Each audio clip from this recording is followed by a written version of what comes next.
Hi everyone, welcome back to our channel Prasanna's kitchen delight. ఈరోజు మన శరీరానికి కావాల్సిన పోషకాలను అందించే ఈ మష్రూమ్ కర్రీ అచ్చం నాన్ వెజ్ స్టైల్లో అయితే చేశాను.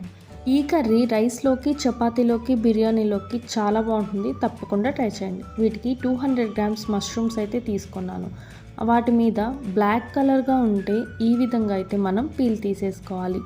ఇలా అన్నింటినీ క్లీన్ చేసుకున్న తర్వాత వాటిని చిన్న ముక్కలుగా అయితే కట్ చేసి పెట్టుకోవాలి. ఇప్పుడు 2 ఉల్లిపాయలని చిన్న ముక్కలుగా కట్ చేసి పెట్టుకొని గ్రైండ్ అయితే చేసుకోవాలి. ఒక కడాయి పెట్టుకొని 2 టేబుల్ స్పూన్ ఆయిల్ వేసి ముందుగా పేస్ట్ చేసి పెట్టుకున్న ఆనియన్ పేస్ట్ని అయితే వేసుకొని కొంచెం ఫ్రై అయిన తర్వాత 1 టేబుల్ స్పూన్ అల్లం వెల్లుల్లి పేస్ట్ కూడా వేసుకొని ఫ్రై చేసుకోవాలి. అది కూడా ఫ్రై అయిన తర్వాత టేస్ట్కి సరిపడా కారం, సాల్ట్, చిటికెడు పసుపు, 1 టేబుల్ స్పూన్ ధనియా పౌడర్, చిటికెడు గరం మసాలా.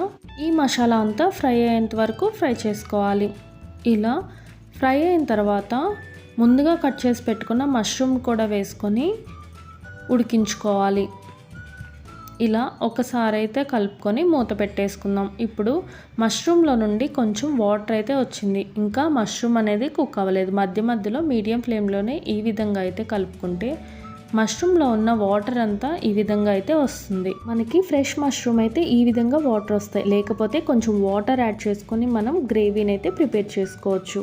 ఇలా కుక్ చేస్తున్న 5 మినిట్స్కి ఆయిల్ అనేది కొంచెం పైకి తేలుతుంది. అంటే కర్రీ అనేది మనకి రెడీ అయిపోయింది.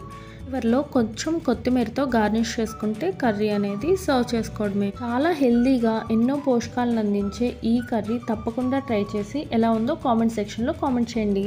Thank you for watching. Please do like, share and subscribe to my channel.